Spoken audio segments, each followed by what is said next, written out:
Síntese 4. A cura da solidão. O essencial é invisível aos olhos. Livro O Pequeno Príncipe. Antes de iniciarmos o conteúdo desta nova live, convido cada um a contemplar, em silêncio reverente, a imagem que ilustra nossa jornada. Uma obra de arte sensível, nascida das mãos de Guilherme Cury. Ali, uma árvore se ergue entre céu e terra, não como um simples ser vegetal, mas como símbolo da própria existência humana. Uma metáfora viva da alma que aprende a dançar com o tempo. Na primavera, floresce com inocência e coragem, como quem acredita que o mundo é feito para ser descoberto.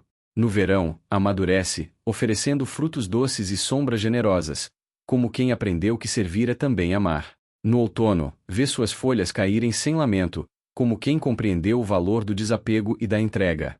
E no inverno, permanece só e nua, não por fraqueza, mas por sabedoria, pois conhece o ciclo eterno da vida. Ela sabe, como dizia Voltaire, que nada se perde, tudo se transforma. É no silêncio da estação fria que a força invisível prepara a próxima floração. Assim também é o homo noético. Um ser que vive entre a matéria e o espírito, entre o instante e o eterno. Um ser que compreende que viver é atravessar as estações com olhos abertos e coração desperto. Inspirado por Francisco de Assis, que chamava o sol de irmão e a lua de irmã, e por Clara de Assis, que fez da contemplação um ato de amor, o homo noético floresce na simplicidade de quem entendeu que a alma não tem fronteiras. É com essa visão que nasce a filoterapêutica, uma nova proposta da Metacosmo, lançada pelo Farol Metacosmo. Um espaço de cura pelo pensamento, onde a filosofia não é mais um exercício acadêmico, mas uma arte de viver. Uma escuta profunda onde o diálogo com os grandes mestres da consciência se torna remédio para a solidão. Porque, como já dizia Descartes, é no pensamento que nasce a existência. E como ensinava Spinoza, é em Deus, ou na natureza, que todas as coisas encontram sua origem. A filoterapêutica é também encontro com o invisível que habita em nós. Sigmund Freud, ao inaugurar a psicanálise, revelou que esse invisível se manifesta através dos sonhos, dos atos falhos e dos sintomas, mostrando que o inconsciente não é apenas um depósito de memórias esquecidas, mas uma força ativa que influencia pensamentos, emoções e decisões. Carl Gustav Jung nos revelou o inconsciente coletivo, esse campo simbólico onde vivem as imagens arquetípicas que atravessam culturas e séculos. E foi ele quem nos mostrou que conhecer-se é, acima de tudo, reencontrar os mitos esquecidos da alma. Viktor Frankl, por sua vez, nos legou a logoterapia, uma psicologia do sentido. Após sobreviver aos horrores do campo de concentração, compreendeu que não é o sofrimento que destrói, mas a ausência de propósito. E é justamente esse sentido que buscamos restaurar com a filoterapêutica, o fio invisível que dá direção à alma. E ainda há mais. A psicosíntese, criada por Roberto Assagioli, nos ensina que não somos apenas um conjunto de fragmentos, mas uma totalidade em processo de integração.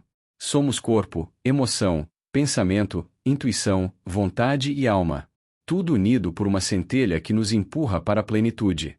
Einstein, com sua mente que via o universo como poesia matemática, afirmava que o mundo não será destruído por aqueles que fazem o mal, mas por aqueles que observam e nada fazem. E talvez por isso, agora, escolhemos não apenas observar, mas agir, pensar, sentir, compartilhar. Antes de encerrarmos este prelúdio, é preciso lembrar das raízes profundas que sustentam a árvore do pensamento. Pitágoras, que via na harmonia dos números a música do cosmos. Sócrates, que fez do diálogo um espelho para a alma. Platão, que nos levou a contemplar o mundo das ideias como quem vislumbra a eternidade. E Zenon, que ensinou que a virtude é viver de acordo com a razão, mesmo quando o mundo é deserto. Todos eles caminham conosco nesta proposta. Porque a filoterapêutica não é invenção do agora, mas renascimento de um legado antigo. É a continuidade de um chamado que atravessa milênios, e que agora, mais do que nunca, se faz necessário. Pensar para existir, sentir para permanecer, curar para florescer. Como a árvore que, mesmo em silêncio, jamais duvida da primavera, nós, seres noéticos, aprendemos a confiar. A estação da alma sempre retorna. E, com ela, a certeza de que pensar é existir, e existir é, no fundo, jamais estar só. Mas compreender a origem não basta. É preciso mergulhar na profundidade do tempo, onde o verbo ainda era semente e o pensamento era respiro do divino.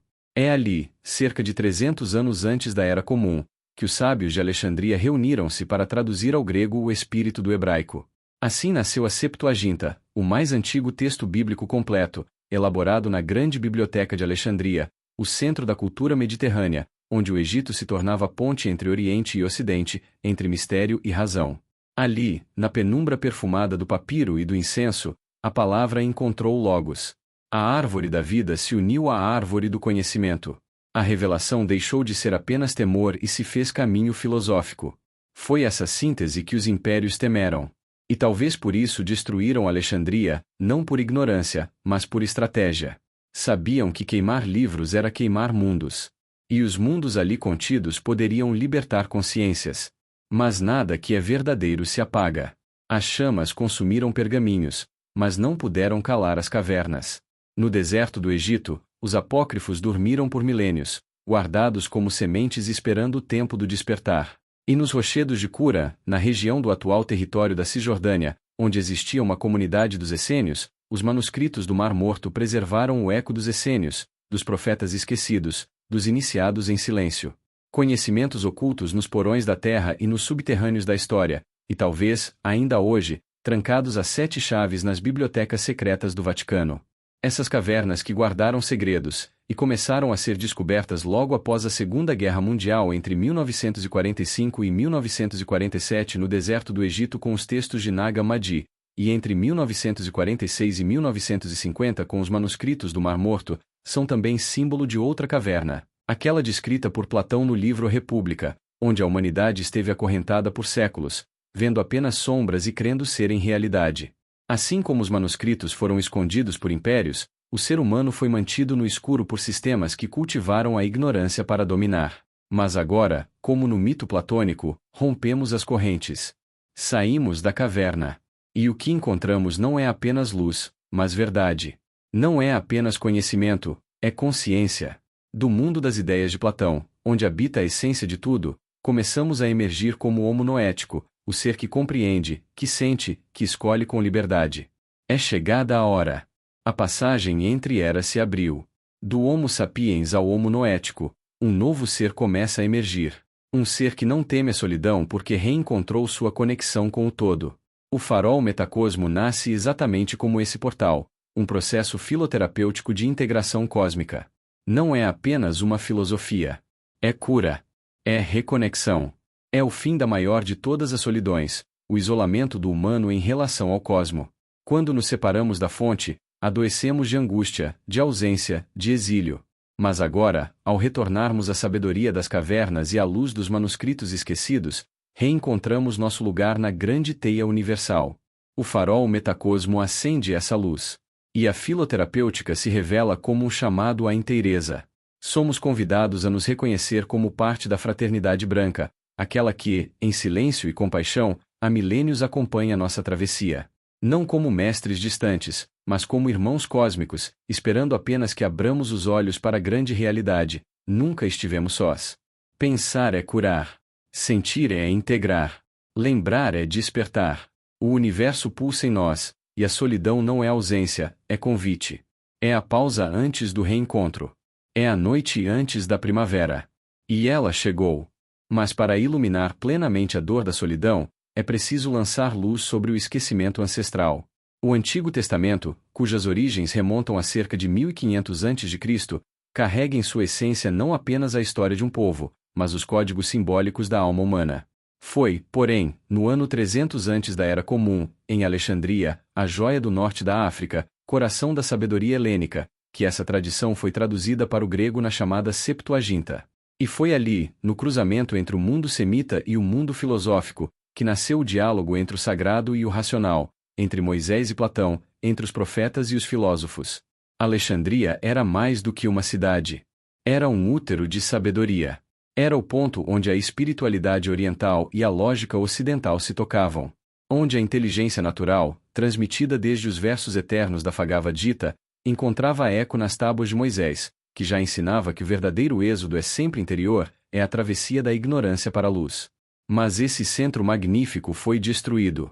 Ruínas é tudo o que restou visível, porque aquilo que resistia à dominação dos impérios precisava ser calado. Essa destruição marca mais do que o fim de uma biblioteca. Marca o início de um tempo sombrio onde passamos a entregar nossos filhos à inteligência artificial, enquanto esquecemos da inteligência natural, aquela que pulsa na árvore, no corpo, no espírito, no silêncio, no amor. A mesma inteligência que Adão e Eva abandonaram ao comer do fruto da árvore do conhecimento, seduzidos pela serpente do intelecto, afastando-se da árvore da vida, da fonte, do paraíso. Ali começou a solidão. A maior de todas as perdas, a perda do Éden. O exílio da unidade. A consciência separada da criação. Desde então, caminhamos por um longo inverno da alma.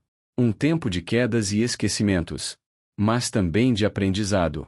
E é nesse tempo, agora, que sentimos no ar o perfume da primavera. A mesma primavera anunciada pelos grandes mestres, por Krishna, por Moisés, por Buda, por Zoroastro, por Jesus, por Francisco, por Yogananda, por Jung, e escrita com símbolos no Apocalipse de João, tão mal interpretado por aqueles que, presos à escatologia, esqueceram-se da revelação. O Apocalipse não é o fim. É o desvelar. É a abertura do selo final que nos reconecta à fonte criadora. É o retorno ao Éden, não como inocência, mas como consciência. É a cura da solidão planetária. Gaia, essa mãe esquecida e maltratada, será reintegrada à sinfonia do cosmo. E para isso, é preciso mais do que tecnologia. É preciso o despertar do homo noético. Mesmo que tudo pareça caminhar para o abismo, com guerras, colapsos, destruição, é nesse cenário que surge a inspiração de Viktor Frankl, que na escuridão de Auschwitz compreendeu que o ser humano pode tudo suportar, desde que encontre um sentido. A logoterapia é isso. A arte de encontrar propósito onde o mundo só vê caos. E agora, à luz dela, a filoterapêutica se ergue como ponte entre sentido e cura. Uma nova travessia, onde o pensamento se torna bússola e a filosofia se transforma em abrigo. O homo noético é aquele que reconhece o paraíso perdido, mas não se lamenta. Ele caminha. Sabe que a dor foi caminho. Que a queda foi necessária. E que agora é tempo de retorno. Tempo de integração cósmica. O momento chegou. Porque pensar, como já ensinava Descartes, é existir. E como ensina a filoterapêutica, sentir é integrar. Conhecer é curar. Amar é retornar. Eis o novo Êxodo. Eis o novo Gênesis. Eis a nova primavera. Agora é chegado o momento da grande revelação. Aquilo que Moisés nos transmitiu há mais de 3.000 anos, e que as tradições esotéricas da cabala judaica e egípcia velaram por gerações, começa finalmente a ser compreendido com clareza por aqueles que ousam ver além do véu. Esse não é um conhecimento novo. Está gravado nas escrituras ancestrais, nos hinos védicos, nas tábuas sumérias, nos papiros egípcios. Sempre esteve presente, pulsando na alma da humanidade. Desde o início dissemos, somos como uma árvore. Passamos pela primavera da infância, pelo verão da potência, pelo outono da perda, e pelo inverno da solidão. Mas essa árvore é mais do que um símbolo, é estrutura sagrada. Os antigos sabiam disso. Nas escrituras sânscritas, ela é chamada de árvore da vida e árvore do conhecimento, dois ramos de um mesmo ser. Dentro do corpo humano, essas duas árvores vivem como energia e consciência. A primeira repousa adormecida na base da coluna, a segunda floresce no topo da cabeça. No corpo, esse caminho se chama coluna vertebral, a espinha da alma. Na base da coluna, a serpente Kundalini repousa. Ela representa a árvore da vida. Quando desperta, sobe pelos chakras, atravessa o ventre, o plexo solar, até encontrar o coração. A partir daí, nasce a árvore do conhecimento, que se eleva pelo laríngeo, pelo terceiro olho, até atingir o coronário. Essa é a união sagrada que por milênios esteve separada. O que antes era dividido, agora se faz uno. Este é o segredo que foi escondido, e que agora começa a emergir. Quero, neste ponto da jornada, que todos recordem a imagem que apresentamos na live sobre o trágico fim do dinheiro, duas pirâmides. A primeira, conhecida como Pirâmide de Maslow, nos mostra a base do ser humano moderno. Maslow foi um psicólogo americano criador da teoria da hierarquia das necessidades humanas. Iniciamos com as necessidades fisiológicas, passamos pela busca da segurança, da afetividade, da autoestima, até chegarmos à realização, ao amor. É aí que a serpente desperta, é aí que a árvore da vida rompe o chão do instinto e começa a buscar o céu. Essa subida não é só emocional, é espiritual. A serpente sagrada se move pela espiral dos chakras e, ao atingir o cardíaco, conecta-se à segunda pirâmide, a pirâmide invertida, a pirâmide noética, construída por nós da Metacosmo. Ali se inicia a verdadeira ascensão. O desapego do karma e do dharma. A percepção da eternidade. A consciência de que só a vida. Surge o qualia, a experiência subjetiva do espírito. Qualia é um termo da ciência contemporânea que designa a qualidade da experiência consciente, aquilo que sentimos individualmente, e começa a ser considerado pela física como um fenômeno de interface entre a consciência e o mundo subatômico, e o amor incondicional se instala como campo, não mais como desejo. Nesse exato ponto, quando as duas pirâmides se tocam, uma subindo da terra e outra descendo do céu, forma-se a estrela. Não uma estrela qualquer, mas a estrela de Davi. O símbolo mais antigo da integração do humano com o divino. A estrela de 6 pontas, composta por 2 triângulos opostos, já representava para Davi a união entre o visível e o invisível, entre o masculino e o feminino, entre o céu e a terra. Salomão herdou essa sabedoria e construiu seu templo como reflexo dessa geometria sagrada. A estrela de Davi é, portanto, a representação perfeita da árvore dupla, a árvore da vida que sobe e a árvore do conhecimento que desce. Quando se encontram, formam um centro de integração, o coração desperto. E é esse conhecimento, antes acessível apenas a reis, sacerdotes e iniciados, que agora começa a ser revelado para todos. Não há mais necessidade de véus, nem de hierarquias. O segredo não pertence mais aos poucos. Ele pertence ao tempo. E o tempo é agora. Talvez, com este conhecimento, você comece a compreender por que a guerra que os poderosos tentam provocar tem como palco o Oriente. Trata-se de uma tentativa antiga, contínua e estratégica para impedir que a árvore da vida e a árvore do conhecimento se unam. Não é de hoje. Essa disputa se repete desde os tempos de Alexandre da Macedônia contra os persas, passando pelo domínio do Império Romano e perpetuando-se nas estruturas geopolíticas atuais. A história insiste em criar antagonismos para evitar a integração entre instinto e consciência, entre matéria e espírito. Irã e Israel são apenas os nomes da vez, usados como peças por forças que desejam evitar que a união das duas pirâmides aconteça, a de Maslow, que se âncora na sobrevivência e no corpo, e a noética, que acende a consciência e a transcendência. Mas não é através da guerra que construiremos um mundo bem melhor. O caminho não é o confronto, é a integração. A pirâmide de Maslow, enraizada na Terra, representa o dragão, o poder, o instinto, o medo, a necessidade. A pirâmide noética, invertida e ascendente, representa o cordeiro, a entrega, a transcendência, a luz. E o grande segredo não é destruir o dragão, mas reconciliá-lo com o cordeiro.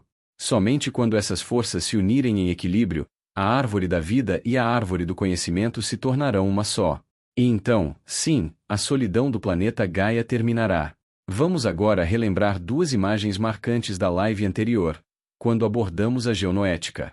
Observe com atenção a figura do ser humano de coluna ereta, alinhado com o céu e com a terra.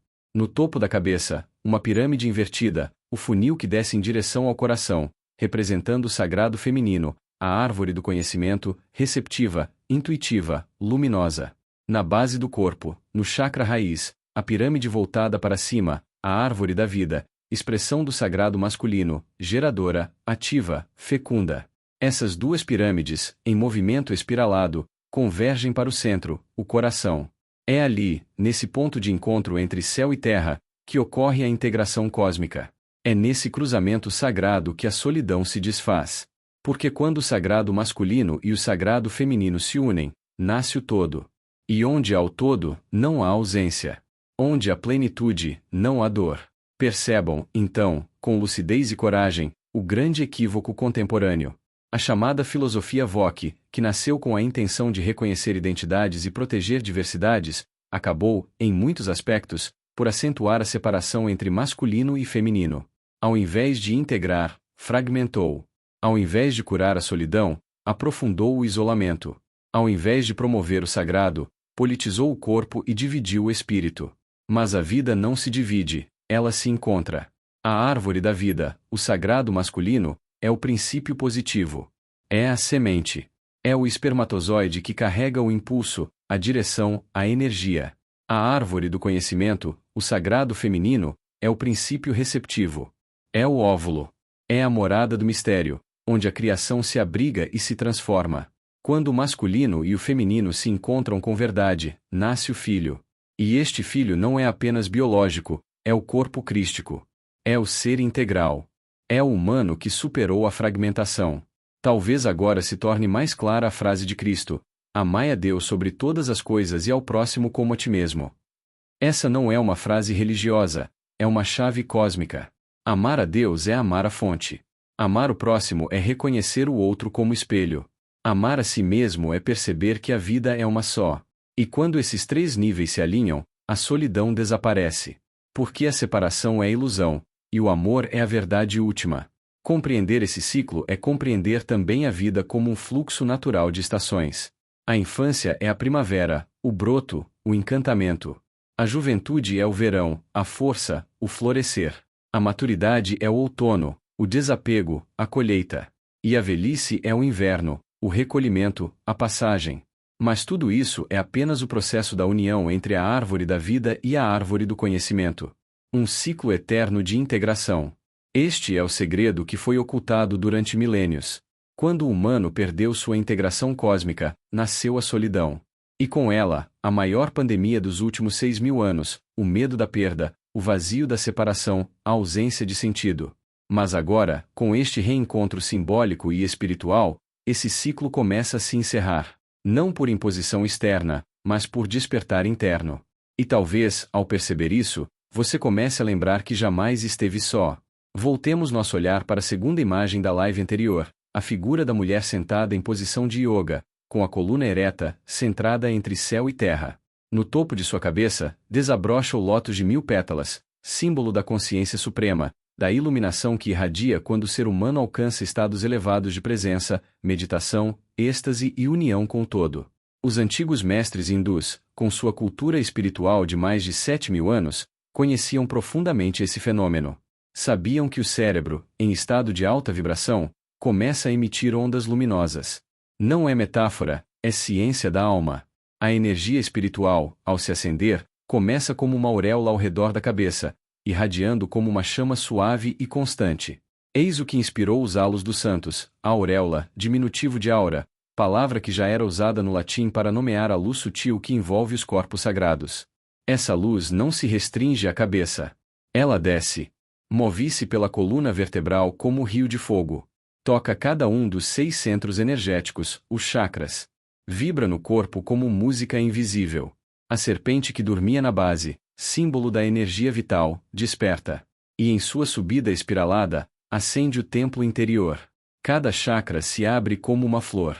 Cada vértebra se torna portal. E no topo da cabeça, quando a energia alcança o ponto mais alto, floresce o Sahasrara, o lótus de 1000 pétalas. Nesse momento, algo divino se revela. O olho de Shiva se abre entre as sobrancelhas. O olho que vê além da aparência, que não se engana com formas, que enxerga a essência. O olho que dissolve o medo e revela a verdade. Aquele que atravessa os véus da matéria e compreende que tudo, absolutamente tudo, é uno. Com isso, entendemos que o corpo humano não é apenas estrutura física, mas arquitetura sagrada. A coluna é o tronco da árvore divina. Os chakras são as estações do espírito. A luz é a seiva cósmica. E o lótus, no topo, é a flor que nasce quando o ser compreende sua própria natureza celeste. Essa imagem nos lembra que fomos feitos para integrar. Que dentro de nós está a ponte entre o céu e a terra. O corpo é o mapa da transcendência. O caminho da árvore que sobe da raiz ao fruto. E quando essa energia se eleva, a solidão se desfaz. Porque o ser se reconhece como parte do todo. Tal compreensão talvez ajude a explicar por que esse saber foi ocultado. Porque queimaram bibliotecas, silenciaram tradições, interditaram mestres. Aquele que desperta sua luz interior não se submete mais ao medo. Aquele que enxerga com o olho de Shiva não aceita viver nas sombras das cavernas filosóficas. A liberdade do ser luminoso ameaça todos os impérios construídos sobre o controle da ignorância. O que essa imagem revela é o mesmo segredo da integração entre a árvore da vida e a árvore do conhecimento. A serpente que sobe e o lótus que desabrocha. O masculino que fecunda. O feminino que gera. O coração como centro de fusão. É nesse ponto que se dissolve a solidão, não pela companhia externa, mas pela reconexão interior. Esse é o mistério que nos foi ocultado, e que agora começa a ser lembrado. Ao seguirmos nessa travessia do conhecimento, torna-se essencial distinguir dois estados que frequentemente confundimos, solidão e solitude. Embora usem as mesmas letras, percorrem caminhos distintos da alma. A solidão é a ausência. É o vazio que grita. É o frio da desconexão. Surge quando o ser humano perde o elo com a fonte, quando já não se percebe parte do todo. É o abismo gerado pela separação interior, da natureza, do outro, de si mesmo. A solidão dói porque nega a identidade cósmica do ser. A solitude, ao contrário, é presença. É o estado de plenitude silenciosa. É a morada do espírito que, livre das distrações do mundo exterior, encontra o templo vivo dentro de si. Na solitude, o ser humano não está só, está inteiro. Ali, não há falta, há profundidade. É nesse espaço que a voz da alma pode finalmente ser ouvida. Moisés nos oferece um exemplo grandioso dessa jornada. Após viver até os 40 anos na corte do faraó, imerso em luxo, cultura e poder, foi tomado por um impulso de libertação. Desejou libertar seu povo da escravidão, mas foi considerado subversivo. A ordem natural dos impérios não tolera a liberdade. E então, o faraó o condenou. Mas não há morte. Disse: eu te condeno para a vida. E o lançou ao deserto. Era, aparentemente, uma sentença cruel, viver isolado, destituído de tudo, condenado à solidão. Mas ali estava, escondido sob a poeira das palavras, a maior dádiva já oferecida a um espírito humano. Porque o que parecia castigo era, na verdade, iniciação. O deserto não foi exílio, foi altar. A solidão não foi ausência, foi preparação. Durante 40 anos, Moisés viveu entre os rebanhos, na imensidão silenciosa das estepes da Arábia. E ali, livre das vozes do mundo, começou a escutar outra voz. Não uma voz humana, nem um pensamento seu, mas um sopro vindo da alma do universo. Tornou-se cosmo-pensado. Já não pensava por si, era pensado pelo todo. Essa é a verdadeira solitude. Um estado onde o ego cede lugar à alma, onde o pensamento analítico se curva à intuição. Foi nesse estado que Moisés concebeu a origem do universo e da humanidade. Não como um cientista que calcula, mas como um vidente que contempla. As visões que teve não podiam ser explicadas em conceitos. Ele precisou de imagens, de símbolos, de parábolas. Assim nasceu o Gênesis, não como narrativa histórica, mas como tradução espiritual de uma experiência cósmica. Como todas as grandes revelações, precisou ser contada com figuras, o sopro sobre as águas, a luz que se separa das trevas, o Éden, a serpente, a árvore. Porque quando a alma toca o infinito, as palavras humanas se tornam pequenas, e só a linguagem poética pode tentar alcançar o inefável. Jesus compreendia isso. Por isso falava em parábolas. O reino dos céus, dizia ele, é semelhante a um grão de mostarda, a um tesouro escondido, a uma rede lançada ao mar. Assim também fez Moisés. O que ele viu nas montanhas da Arábia não podia ser dito em tratados, apenas em alegorias. Porque tudo o que é verdadeiramente eterno só pode ser intuído. E assim entendemos que a solidão, quando aceita como solitude, se transforma em portal.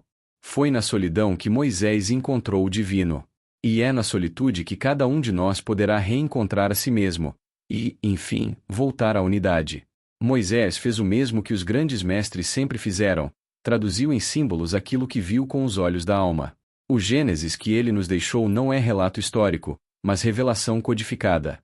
Uma linguagem velada que só pode ser compreendida por quem aceita que o divino não se comunica em prosa, mas em imagem. E que a imagem exige silêncio, contemplação, intuição. O divino não fala em palavras, fala em símbolos. Fala através de sonhos, visões, metáforas. Fala na linguagem arquetípica que toca diretamente o inconsciente. Carl Gustav Jung compreendeu isso profundamente. Ele nos ensinou que por trás das formas visíveis há estruturas eternas que se repetem em todas as culturas, os arquétipos. São formas simbólicas que expressam verdades da alma, não da razão. E foi isso que Moisés acessou em sua solitude, imagens primordiais que revelam o drama da existência humana. Por isso, ao falar da criação do ser humano, Moisés não usa o nome Deus. Ele fala dos Elohim, as potências cósmicas, consciências criadoras que regem o universo. Segundo sua visão, essas potências haviam já criado os reinos mineral, vegetal e animal, formas de vida animadas pela psiché, palavra de origem grega que significa alma ou sopro vital, o princípio vital. Mas faltava ainda a expressão mais alta, uma criatura capaz de acolher não apenas a vida biológica, mas a vida espiritual. Foi então que os Elohim fizeram algo novo. Não criaram do nada, mas infundiram algo superior numa criatura já existente. Teilhard de Chardin, jesuíta francês, paleontólogo e filósofo, pesquisador da evolução e da espiritualidade humana, descreveu esse instante como uma linha vertical que corta uma linha horizontal, o espírito que invade a matéria. A Zoé, termo grego que significa vida plena ou vida divina, a vida com V maiúsculo, sendo enxertada na psiché, o princípio vital que move plantas, animais e o nosso corpo instintivo. O Gênesis diz exatamente isso. A Zoé foi comunicada à psiché. A vida espiritual foi insuflada na vida orgânica. Nasceu ali o humano, não como um novo animal, mas como a integração do mundo inferior com o mundo superior. E a partir desse momento, começou o drama que ainda vivemos, o conflito entre a psiché e a Zoé. Entre o instinto e a consciência. Entre o impulso que nos empurra para o chão e a luz que nos chama para o alto. Jung chamaria esse conflito de tensão entre o ego e o self, termo que ele usava para designar o centro da totalidade da psique, a parte mais profunda e unificadora do ser. Entre a imagem fragmentada que construímos de nós mesmos e o arquétipo da totalidade que habita nosso inconsciente mais profundo. A psicologia moderna tenta organizar o ego, os mestres espirituais nos chamam a despertar o self. Moisés, em sua linguagem simbólica, falou do mesmo, da batalha interior entre o que já somos e o que ainda precisamos integrar.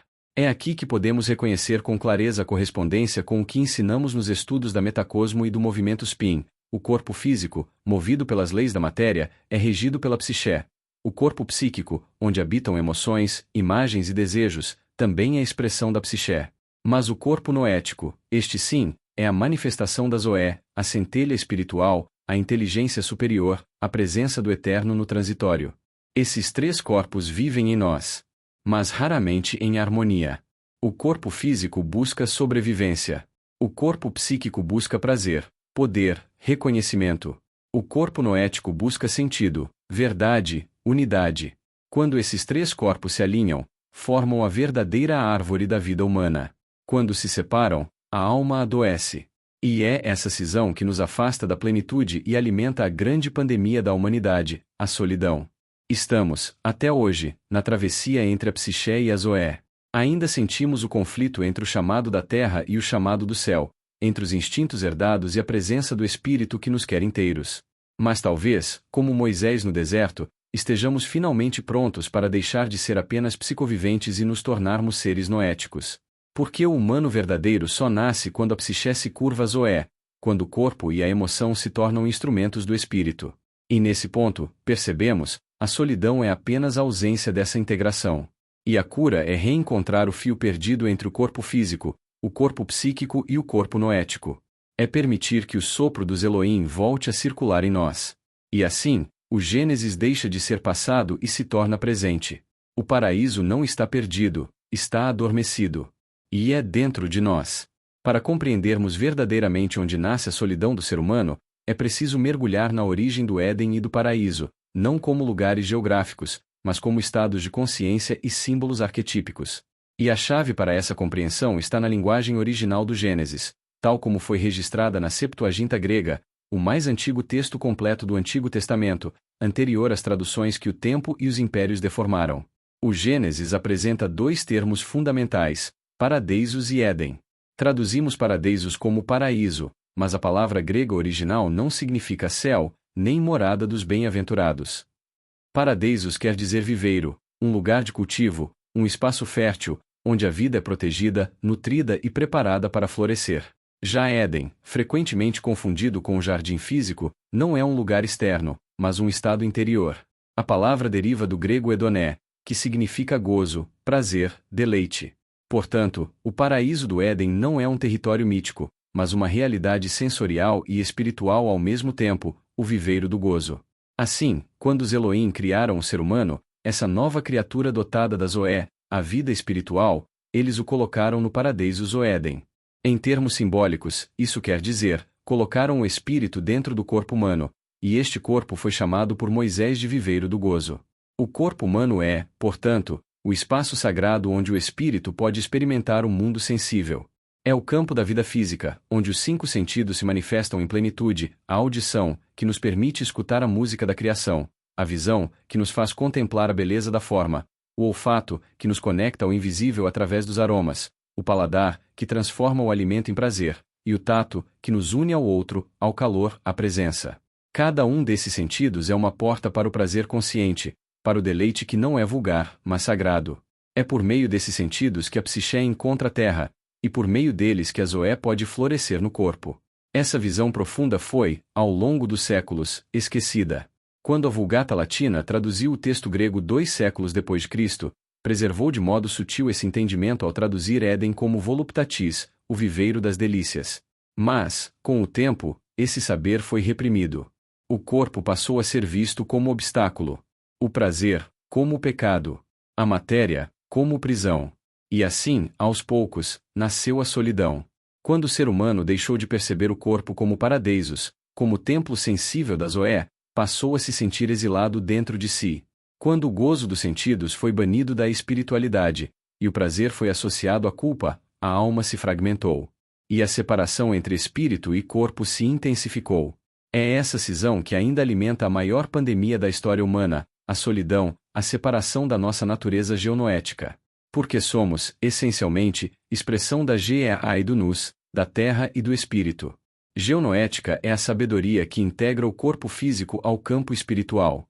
É a consciência de que nosso corpo é extensão da terra viva, e que nosso espírito é centelha da inteligência universal.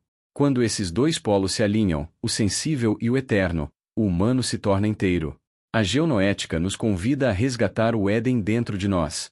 A perceber que o corpo é a sementeira do sagrado. Que os 5 sentidos são instrumentos da alma. E que o prazer, quando vivido com consciência e verdade, não nos afasta da espiritualidade, nos aproxima dela. O paraíso, então, não está perdido. Está latente. Está em nosso corpo, em nossos sentidos, em nossa capacidade de viver com presença. O Éden é o estado de unidade entre o físico e o noético, entre a psiché e a zoé. E só quando essa integração é restaurada, a solidão se desfaz. Porque onde a plenitude entre espírito e carne, entre céu e terra, entre Geá e Nus, há amor. E onde há amor, há presença.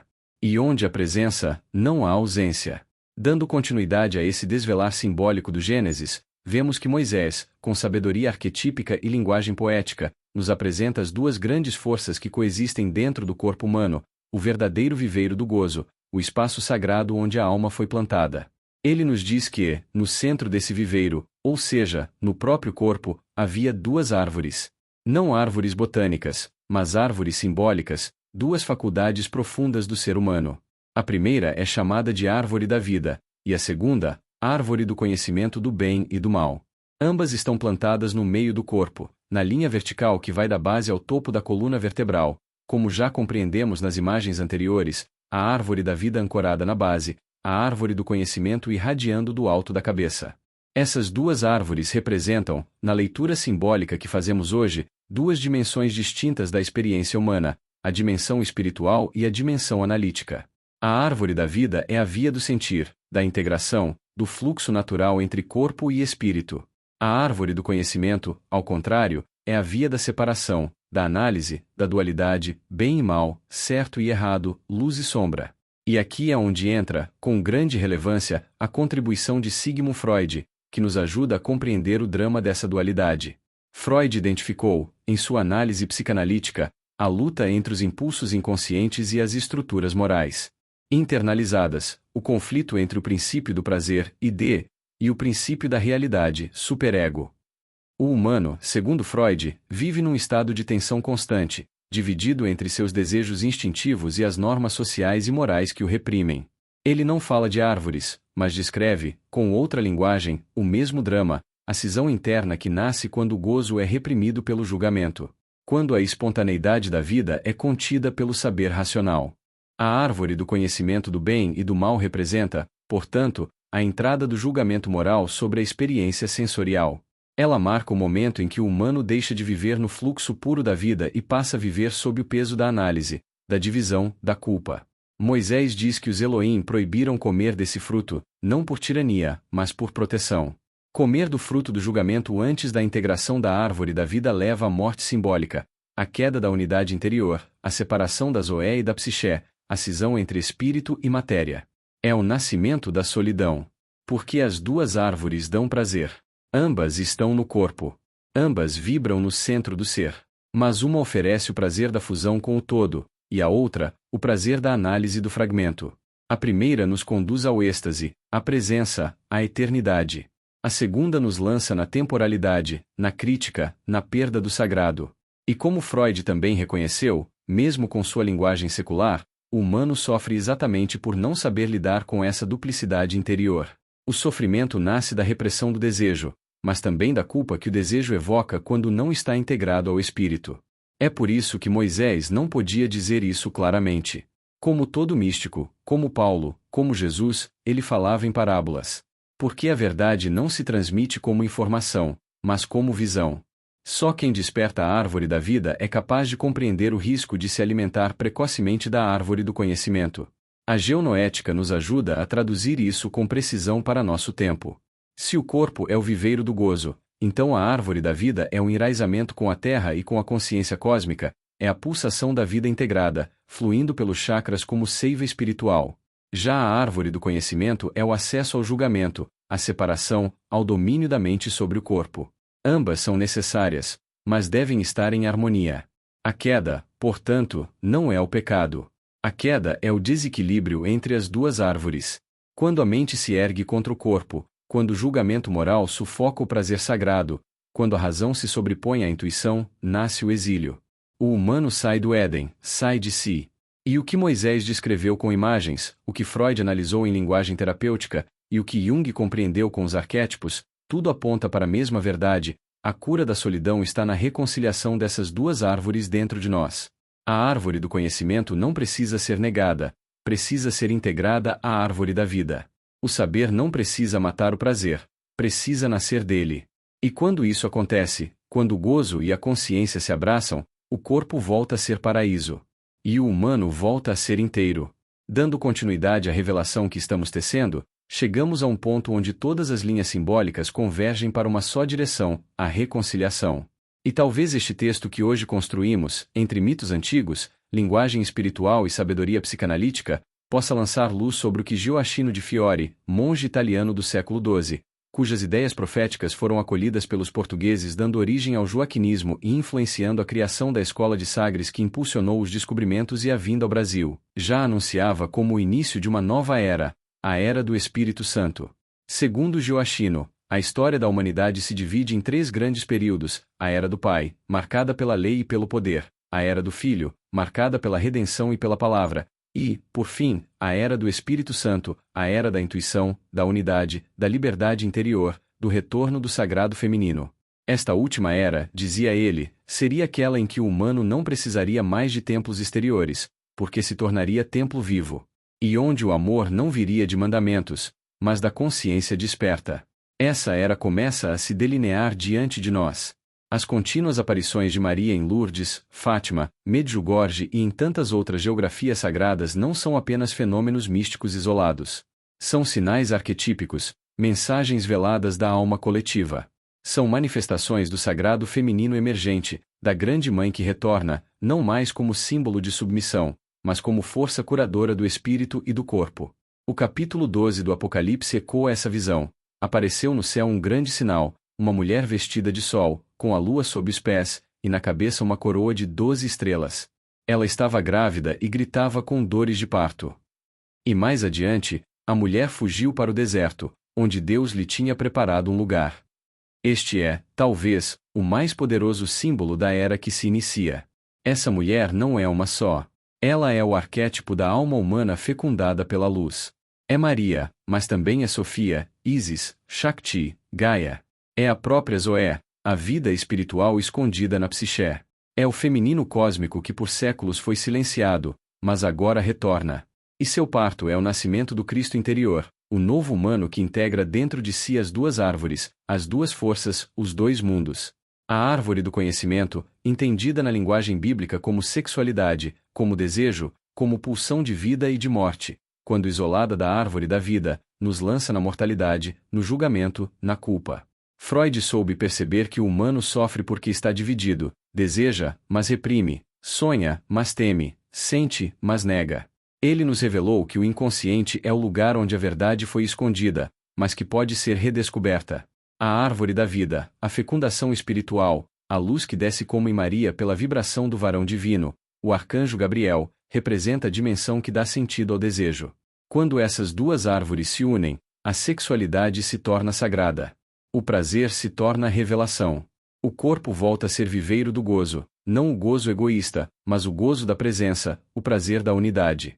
Maria, ao dizer eu não conheço varão, estava afirmando o estado virginal da consciência, não como ausência de sexualidade, mas como pureza vibracional, como campo disponível à energia mais alta. E o arcanjo Gabriel, o varão de Deus, ao anunciar a concepção sem contato físico, não nega o corpo, sublima-o. O Cristo nasce assim, não como resultado de um ato físico, mas como fruto da integração perfeita entre o sagrado masculino e o sagrado feminino. Esse é o símbolo mais profundo da cura da solidão. Porque a solidão, no fim das contas, é a separação dessas duas forças dentro de nós. É o afastamento entre o espírito e o corpo, entre o amor e o prazer, entre o masculino e o feminino, entre a razão e o mistério. Quando essa separação termina, começa a era do Espírito Santo, a era da união, a era do reencontro. Geonoética é o nome que damos a essa sabedoria na contemporaneidade, a fusão da consciência da Terra com a consciência do Espírito. A Zoé se enraizando na GEA. O corpo reconhecendo que é templo. Os 5 sentidos voltando a ser portais para o sagrado. O prazer voltando a ser linguagem da alma. A mente curvando-se diante da sabedoria do coração. Quando isso acontece, o Gênesis se reconcilia com o Apocalipse. A expulsão do Éden se transforma em retorno. E a mulher vestida de sol, que fugiu para o deserto, reaparece, radiante, grávida do novo ser.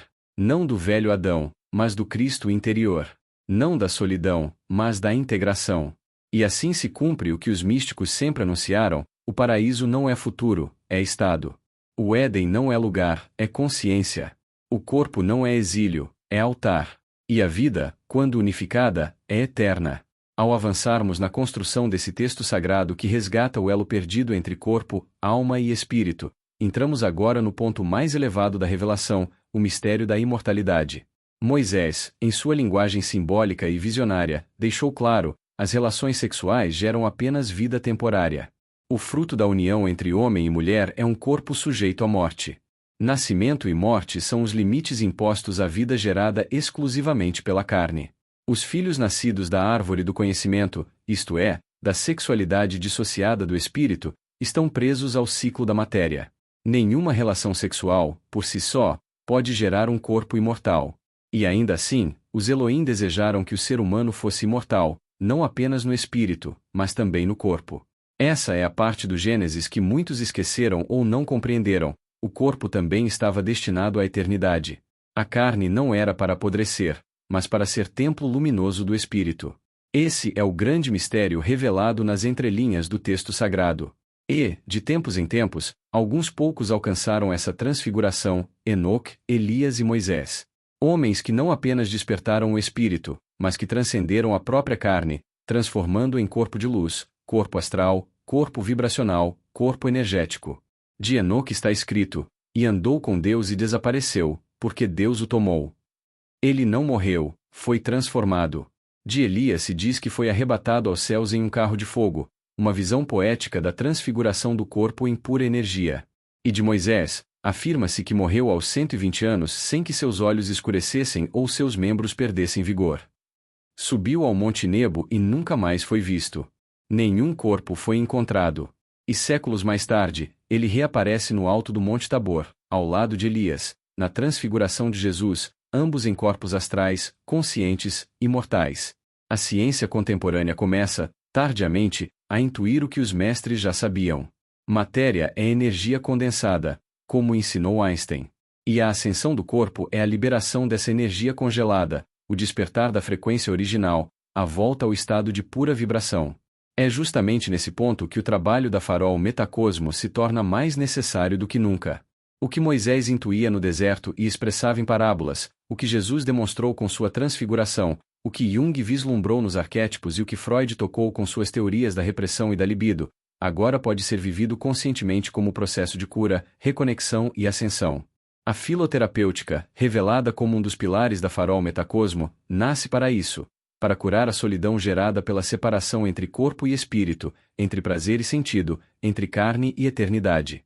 É o caminho de retorno à árvore da vida, mas sem negar a árvore do conhecimento. É a união das duas forças. A cura do exílio. O nascimento do novo ser, o homo noético. O homo noético é o ser que une os três corpos, físico, psíquico e espiritual, num só campo vibrante. Ele não nega o prazer, mas o purifica. Ele não foge da sexualidade, mas a reintegra à luz. Ele não busca apenas viver mais, busca viver eternamente na consciência. Ao ativar sua coluna vertebral como eixo sagrado, ao despertar seus chakras como flores vivas, ao reconciliar o sagrado masculino com o sagrado feminino dentro de si, o homo noético torna-se viveiro da eternidade. Sua carne não é mais prisão, é templo. Seus sentidos não são mais fonte de queda, são portais do sagrado.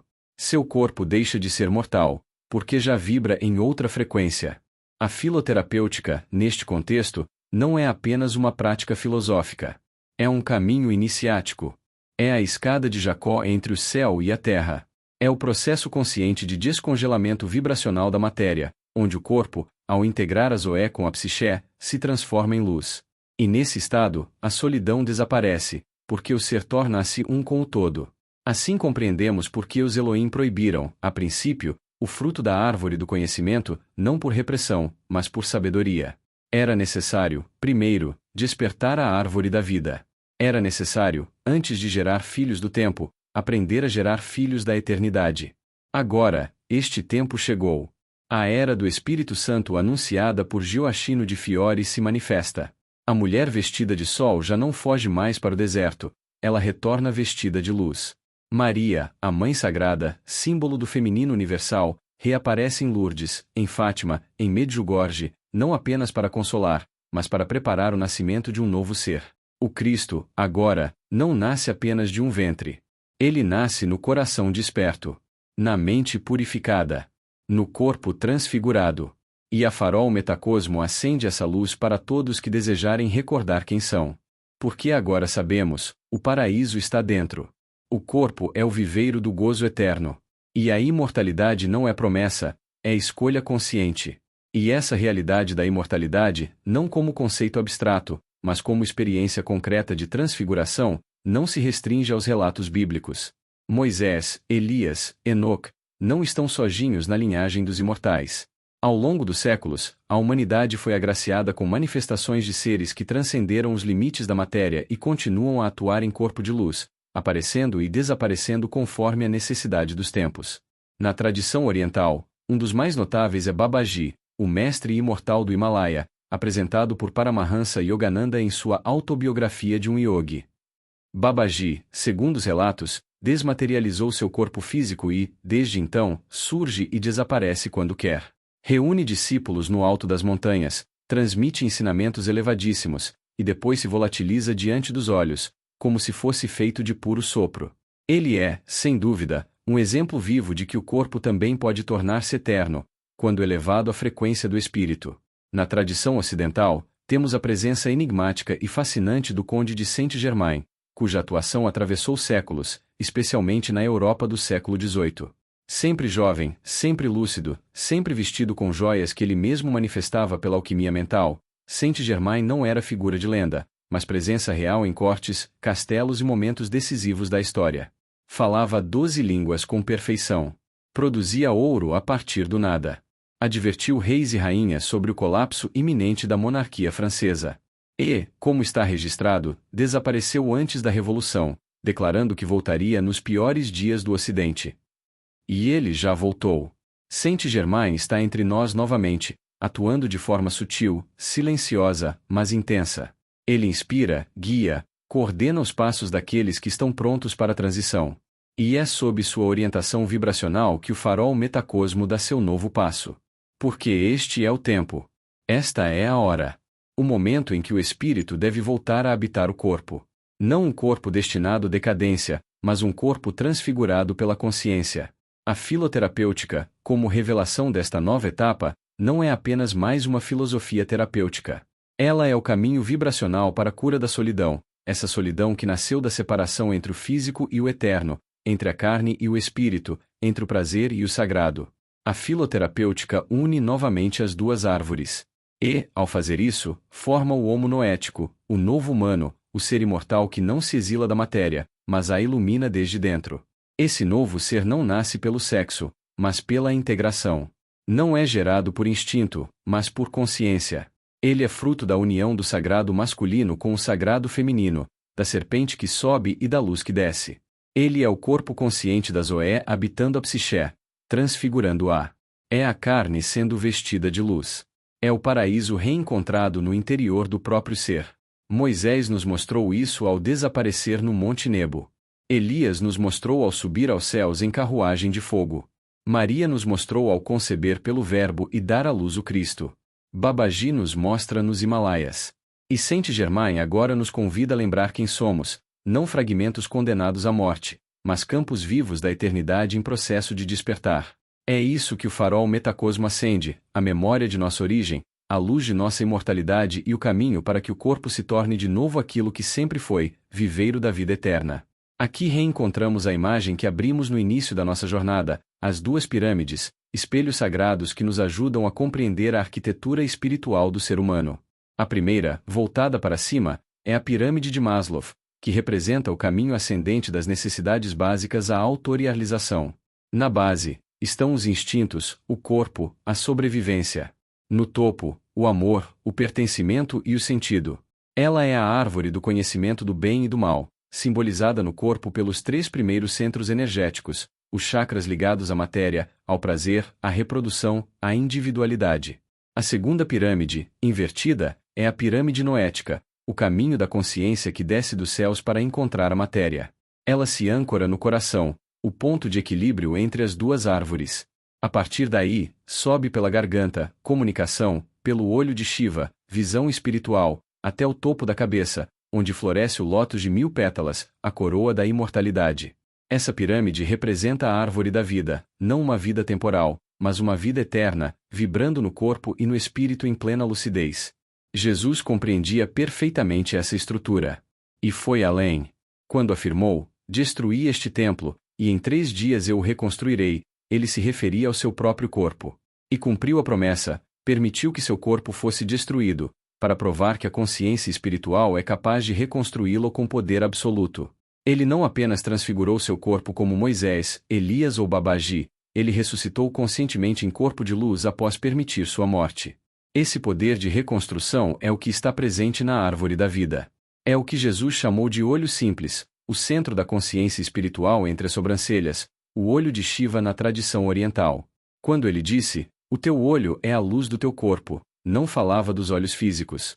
Falava desse centro de lucidez espiritual que, quando ativado, pode literalmente iluminar, regenerar e imortalizar o corpo. Esse olho está localizado no 17º degrau da Grande Pirâmide do Egito, o olho de Horus, o olho que tudo vê, na porta principal da pirâmide que dá acesso à Câmara do Rei. Esse centro é também a glândula pineal, o ponto mais sagrado do sistema endócrino humano. Quando ela é ativada, libera substâncias neuroquímicas que harmonizam os sistemas do corpo, fortalecem a imunidade, expandem a percepção e, em estado elevado de consciência, abrem a via de transfiguração celular. A glândula pineal, então, não apenas ilumina, mas cura. E quando plenamente desperta, torna o corpo eterno. E é por isso que as doenças não pertencem à natureza original do humano. A doença é consequência da falta de luz, da ausência de consciência espiritual atuante. Onde há luz, não há sombra. Onde a presença plena da Zoé, a vida eterna, não há espaço para degeneração. Moisés viveu 120 anos sem doença. Jesus não adoeceu. Porque seus corpos foram lucificados pela consciência espiritual. E é isso que a árvore da vida oferece, um corpo de luz, um corpo imune, um corpo eterno. A árvore do conhecimento, sexualidade sem consciência, prazer desconectado do espírito, gera sucessividade, filhos que nascem e morrem, gerações que passam, histórias que se apagam. Já a árvore da vida, enraizada na coluna e florescida no espírito, oferece simultaneidade, um estado de vida que não passa, porque não depende do tempo. Uma vibração que não precisa nascer nem morrer, porque simplesmente é. É nesse ponto que o trabalho do farol metacosmo se revela com clareza. Ao resgatar a integração entre corpo e espírito, ao revelar o caminho da filoterapêutica, oferecemos a chave para que cada ser humano possa acender sua própria árvore da vida. Curar a solidão não é apenas encontrar companhia, é reencontrar a própria inteireza. A pirâmide de Maslow sem a pirâmide noética produz seres que vivem, mas não despertam.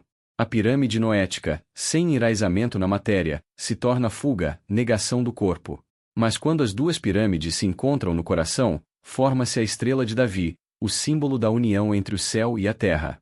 A integração perfeita entre a árvore do conhecimento e a árvore da vida. Entre o amor que desce e o prazer que sobe. Entre o espírito que fecunda e a carne que se ilumina. Este é o caminho do homo noético, aquele que reconhece o corpo como viveiro do gozo, mas não mais um gozo mortal. Um gozo vibracional, espiritual, eterno. Um ser que não espera a morte para alcançar o paraíso, porque descobre que o Éden sempre esteve dentro. E agora, com tudo isso diante de nós, compreendemos. Não fomos criados para morrer. Fomos criados para viver. Para viver com consciência. Para viver com luz. Para viver como quem sabe que já é eterno. Por isso, infelizmente, como alerta o próprio Gênesis, a árvore da vida está defendida pelos querubins e por uma lâmina de fogo vibratório. Ela não é acessível a qualquer um, pois exige não apenas fé, mas elevação de consciência. Os querubins são os guardiões da imortalidade, entidades extra-humanas, seres de luz que impedem que o profano toque o sagrado. E a lâmina flamejante é a vibração espiritual intensa que protege o centro da árvore, um fogo vivo, um Agni, como chama a sabedoria indiana, o mesmo fogo ígneo que vibra nos chakras mais altos quando a consciência espiritual desperta. À medida que subimos pela espiral da consciência, do chakra raiz até o lótus de 1000 pétalas, o corpo inteiro passa a vibrar em frequência superior. A lâmina vibratória não é obstáculo externo, é exigência vibracional interna. Somente aquele que ascende pelo eixo da luz, atravessando os portais do corpo, pode alcançar o topo da árvore e tornar-se um com ela. Essa árvore está no centro de nós. Está alinhada com nossa coluna vertebral, que os antigos sabiam ser o verdadeiro bastão de Moisés, a escada de Jacó, o bastão de Hermes. E se ela está em nós, também está representada na Terra, como o grande espelho cósmico. Foi por isso que o antigo povo da Atlântida nos deixou como herança a grande pirâmide do Egito. Ela é a materialização simbólica da árvore da vida em pedra. A pirâmide, alinhada com as estrelas e com o centro da Terra, contém em sua estrutura sagrada a geometria da ascensão. Sua base é o mundo da matéria, e seu ápice é o ponto da unificação com o espírito. Não é por acaso que a esfinge guarda sua entrada. Decifra-me ou te devorarei. A esfinge representa o ser que venceu a divisão, cabeça de homem, corpo de leão, a junção da razão com a força, da mente com o instinto. Ela é o querubim terrestre. E guarda a entrada à árvore da vida da terra. A pirâmide é usada até hoje como instrumento de cura, regeneração e reequilíbrio celular. Porque ela é mais do que forma, ela é campo energético consciente. Ela ativa em nós aquilo que esquecemos, que o corpo pode ser templo, que o prazer pode ser luz, e que o espírito pode imortalizar a carne. É por isso que, no farol metacosmo, utilizamos a pirâmide como símbolo e tecnologia viva da inteligência natural, a força que une a árvore do conhecimento com a árvore da vida, o sagrado masculino com o sagrado feminino, o céu com a terra, a mente com o corpo, o espírito com a matéria. Esse é o verdadeiro caminho da cura da solidão. Porque a solidão nasce da separação. E a cura nasce da união. Quando unimos as duas árvores, vencemos o medo da morte. Quando ativamos o olho que tudo vê, nossa glândula pineal, todo o corpo se acende. Quando acessamos o ponto mais elevado da consciência, a luz atravessa a lâmina vibratória, e os querubins reconhecem que estamos prontos para entrar. E quando isso acontece, não há mais exílio, só eternidade. Neste ponto que curamos de vez a solidão, pois o homo noético é aquele que se desapega do passado, karma, e do futuro, dharma, compreende que só existe vida eterna e portanto manifesta o qualia e pratica o amor incondicional. 3 remédios da inteligência natural para construir um mundo bem melhor e curar a solidão de vez. Por isso dizemos que o homo noético é magnífico, eterno e pleno de amor. E assim é.